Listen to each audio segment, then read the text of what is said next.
We had almost completed our discussion on the parliament in the last class. Some aspects which are remaining that I will be winding up most probably in an hour and then we'll move on to another topic.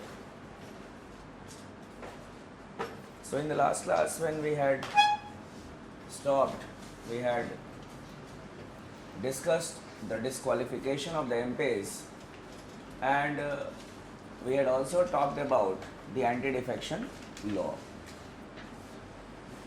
Now in today's class the first thing that we will be taking up for discussion is the vacation of seats.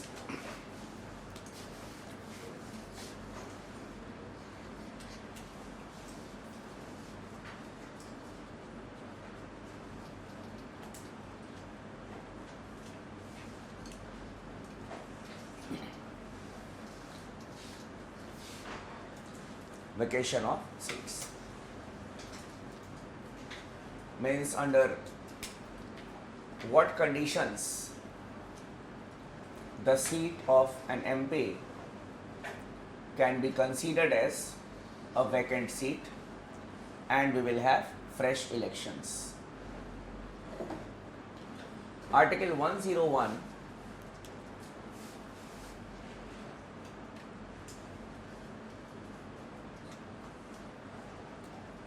it contains the provisions which means that the seat is vacant. What are the conditions? You may note it. First, if the MP resigns or dies, if the MP resigns or dies,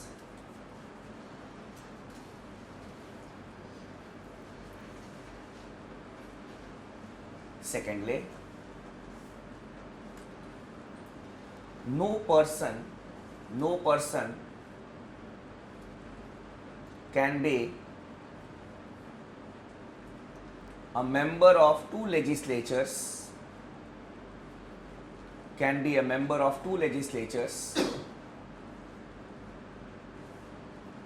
at the same time. No person can be a member of two legislatures at the same time.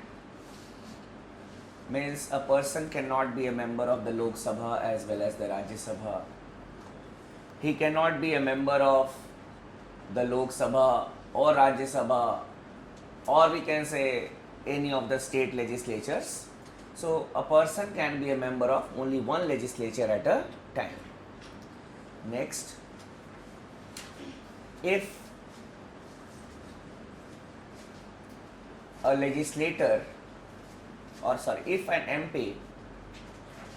an MP is absent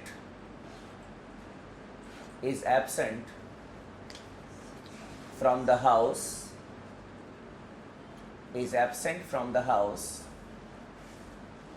for 60 consecutive days, 60 consecutive days. So if an MP is absent for 60 consecutive days from the house of which he is a member, his seat will be considered as vacant seat. Here 60 consecutive days will mean 60 working days. Now the session of the parliament is not going on, so these days will not be counted. Only the working days, and it can spread over 2 or 3 sessions also, not an issue. Next, if the MP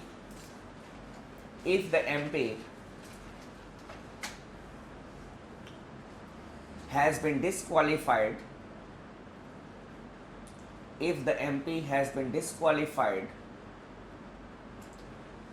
under any law. So if the MP has been disqualified on the grounds that we had discussed in our last class or the anti-defection law, then the seat will be considered as vacant seat. And in case of a vacancy, the elections must be conducted within 6 months. Clear? So the elections to the Lok Sabha or the Rajya Sabha must be conducted within 6 months. So this was all regarding the vacation of seats. There are certain terms that we need to know in the parliament, but before that, another aspect that we will be taking up for discussion is the questions in the parliament.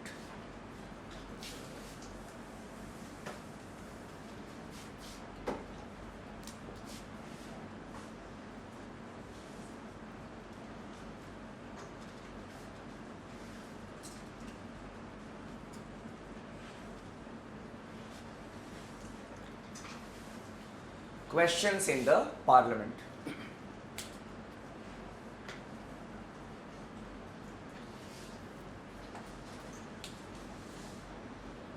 Parliament is a forum where the MPs can ask questions to the concerned ministers. But it is not that at any point of time the MP will stand up and he will start asking questions to the ministers. There is a proper procedure for asking a question in the parliament. The questions are mostly asked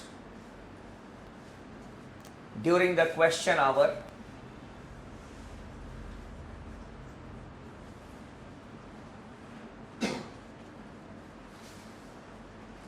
The question hour is the first hour of the proceedings of the parliament.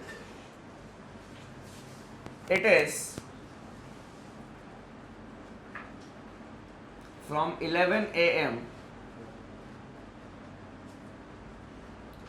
to 12 noon. This is the first hour of the parliament in both the houses. Now, in the question hour, the questions which are on agenda, they can be asked by the members. Any member who wishes to ask a question to any of the ministers during the question hour, it is not that he will stand up from 11 a.m. to 12 noon and obviously any member can ask any question. It is not like that. A question must be sent to the concerned minister through the presiding officer. For example, if a member of the Lok Sabha wishes to ask a question, the question should be sent to the Speaker of the Lok Sabha, and the Speaker of the Lok Sabha will send the question to the concerned minister. And for asking a question in the parliament, at least 10 days of prior notice has to be given. Means a question can be taken after 10 days. So basically what happens that the presiding officer, he fixes the date that okay, the Minister of Health will come on this particular day and he will answer most of the queries related to the health ministry. The Science and Technology Minister will come on this date and he will answer the questions which pertain to that particular ministry. And that is done during the question hour. That is 11 a.m. to 12 noon. Now dot at 11 o'clock, the proceedings of the Lok Sabha and the Rajya Sabha starts. At around 10:59, 10:58 a.m., the presiding officer enters. And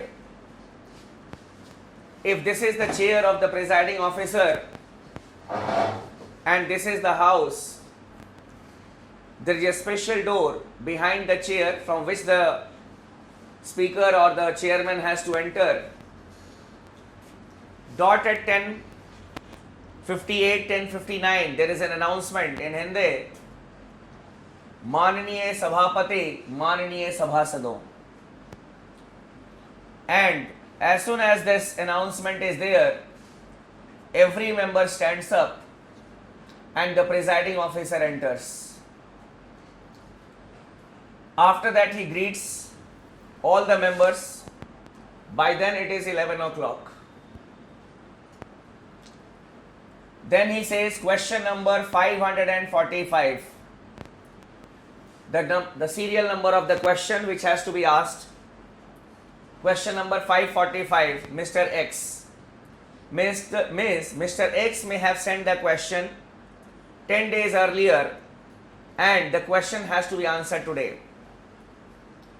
Mr. X will stand up and he will not read the question, but he will just say a line that sir or ma'am, question number 543, 545 is being laid before the house. It is a parliamentary procedure. And the copy of the question is there with all the members of the house. Okay, this is question number this. Then the presiding officer will say, Honorable Minister, to answer the question please. Then the minister will stand up and he will answer the question which has been asked. He will come prepared. Clear? He will come prepared with the answer, because that is why a 10 days time is given to the minister so that he can prepare the answers. And after the presiding officer, after the minister will answer the question, the concerned member can be given a chance to ask a supplementary question. So, such type of questions can be taken. These type of questions of which an oral answer is given in the house are known as starred questions. Means if an MP writes a question and he puts an asterisk mark before the question, it is a starred question that he needs an oral answer of that question in the house. We call them as starred questions.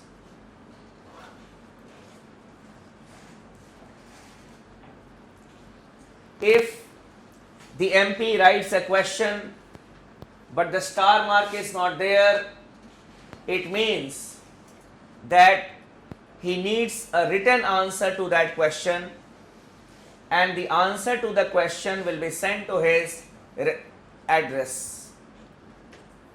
So, starred questions are those questions of which an oral answer is to be given. Unstarred questions are those questions of which a written answer has to be given. You may write it. Starred questions.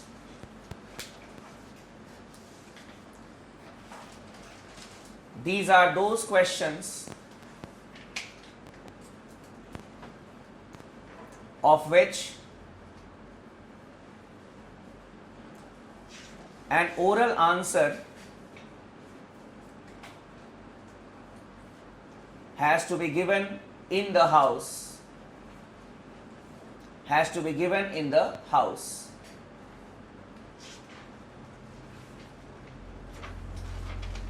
Supplementary questions are also allowed. Supplementary questions are also allowed.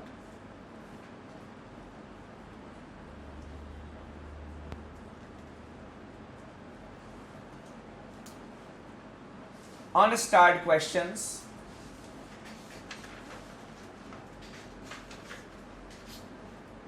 The questions of which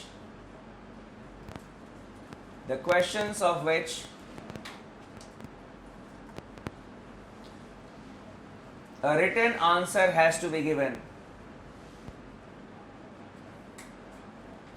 A written answer has to be given.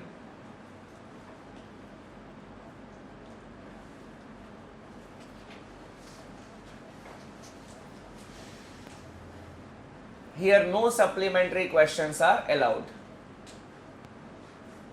No supplementary questions are allowed.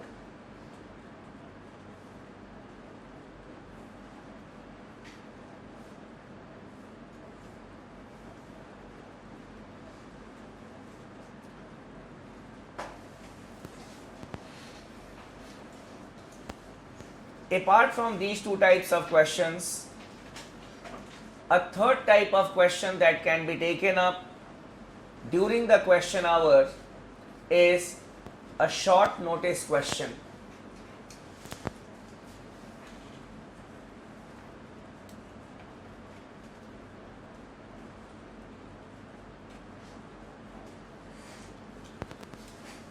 A short notice question.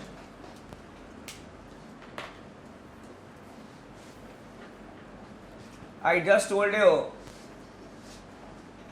that for asking a question in the parliament, we need to give a notice of at least 10 days. Means a question that will be sent today will be answered by the minister within 10 days. But if a member writes a question to the presiding officer and in the note he writes that it is a question of urgent public importance and it should be considered as a short notice question, then that question can be taken up before the 10 days of time frame. So a short notice question is a question which is of urgent public importance and which is to be answered in the house in the lesser time period of 10 days. Clear? You may write it. For asking a question in the parliament, for asking a question in the parliament,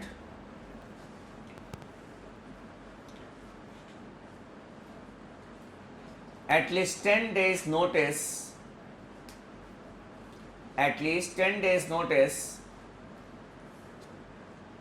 has to be given in advance.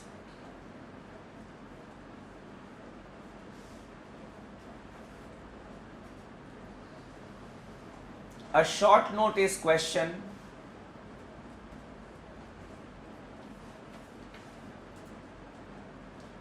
is a question of urgent public importance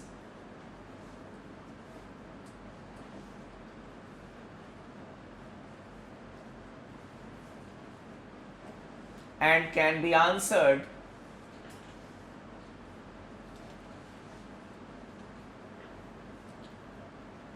prior to 10 days, prior to the time frame of 10 days.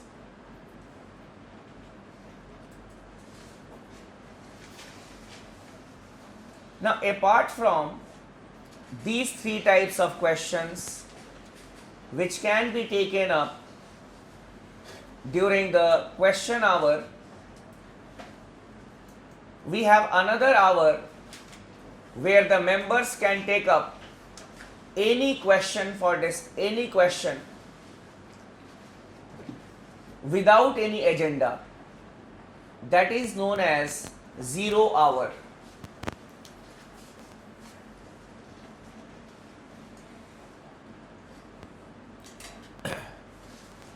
That is known as 0 hour. It is from 12 noon to 1 p.m. 12 noon to 1 p.m. During this period or during this time, that is during this hour, a member can raise any issue without an agenda. Clear? For example, if the last evening a piece of glass was found in a food that was served in Rajdhani Express or in Shatabdi or in the Indian Airlines, or we can say the Air India, even such matter can be raised during the 0 hour, that why a piece of glass was found in the food that was served by a state courier. So even such type of issues can be raised without any agenda. Another example, if some students are sitting on a fast, or we can say on a hunger strike for the last 10 days, 12 days in a remote place in, we can say, Kerala or in Tamil Nadu or in Nagaland, their issue can be raised by the respective MP without any agenda. And if the minister is not present in the house, obviously after some days the government will have to give an explanation regarding it, that the government has taken a note of the issue raised by this member, this honorable member on this particular day, and the central government has given instructions to the state to take care of the matter, whatever it is. So any issue of public importance can be raised during the 0 hour, which is not there in the listed business. That is the concept of 0 hour. After the 0 hour, we have the lunch hour. It all depends also that whether there will be lunch hour or not. On a particular day, I was observing the sessions of the parliament, the day on which our Home Minister had given a statement on the issue of Nepal. That is not this issue, that the earthquake in Nepal. The parliamentary session was going on, what we had done there. After that, there was no time left. Many other issues were there in the agenda of the house, but the discussion went for long. Then the presiding officer said that with your permission, I will cancel the lunch hour. And then the other issues were taken up. Some papers were to be placed, some reports were to be placed before the house, so the other business went on. And at 2 o'clock starts the business hour. And in the business hour, the bills which have been listed, they are introduced, discussions are held. So there is a specific, we can say, manner in which the houses of the parliament, they work. It starts with the 0 hour, it starts with the question hour, then we have the 0 hour, and then we have the business hours. This was we can say a petty issue that we needed, or the aspect that we needed to discuss. There are some terms, parliamentary terms, that we need to understand.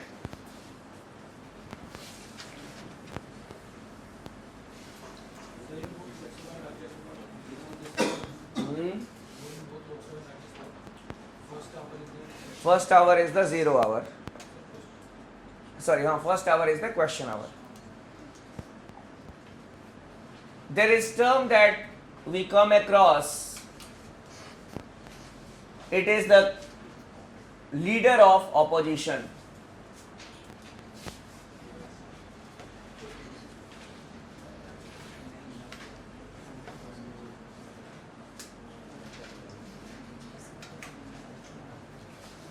Leader of opposition.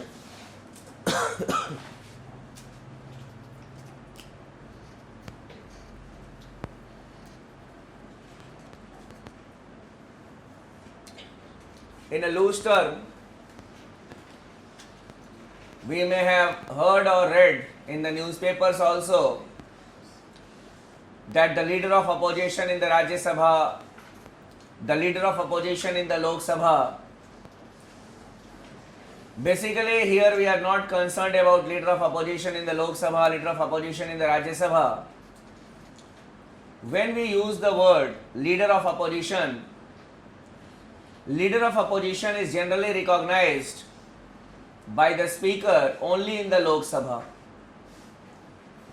And the peculiar aspect about the leader of opposition is that he enjoys the cabinet status. But there is a technical aspect which is involved. It is not a common sense that he should be the leader of the largest opposition party, but there is a technical requirement that that political party must have at least 1/10 of the seats in the Lok Sabha. So if a political party has less than 1/10, and even if it is the largest opposition party, its leader may be termed as leader of opposition, but the cabinet status will not be given to that person.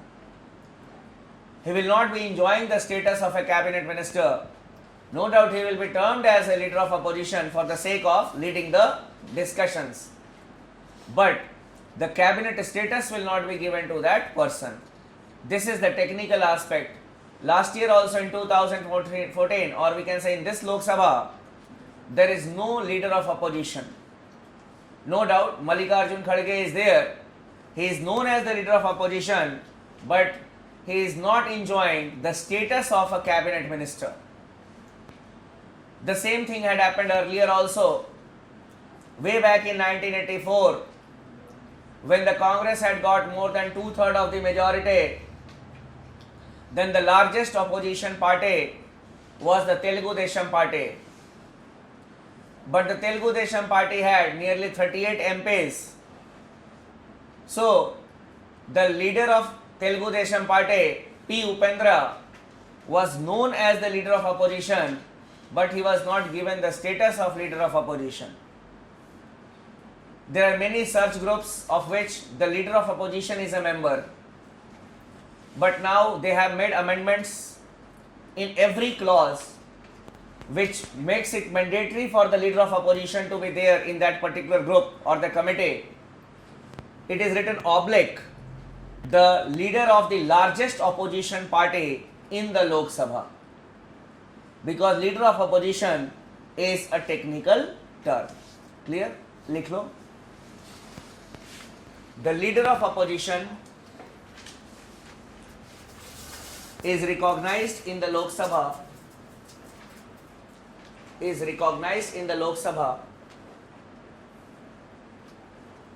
by the speaker.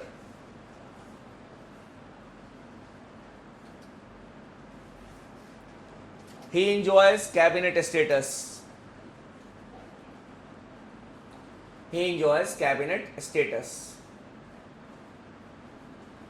But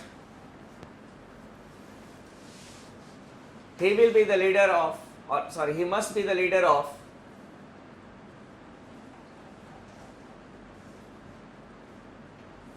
that opposition party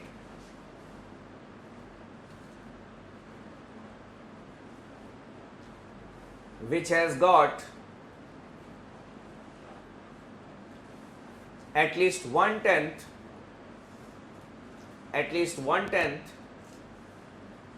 of the seats in the Lok Sabha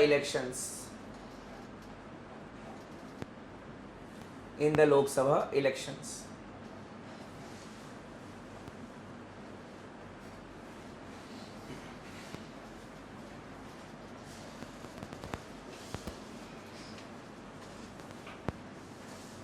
Now there is another term that most of you may be knowing, or you may have heard it.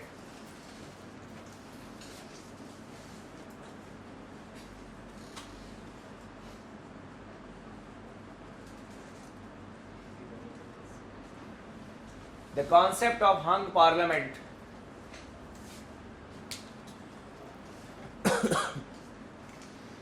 Hung parliament.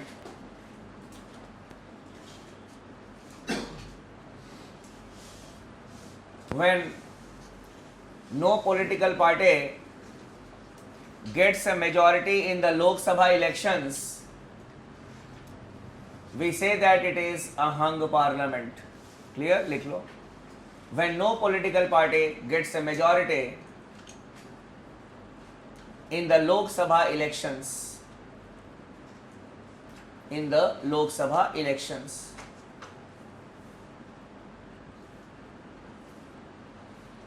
It is known as hung parliament.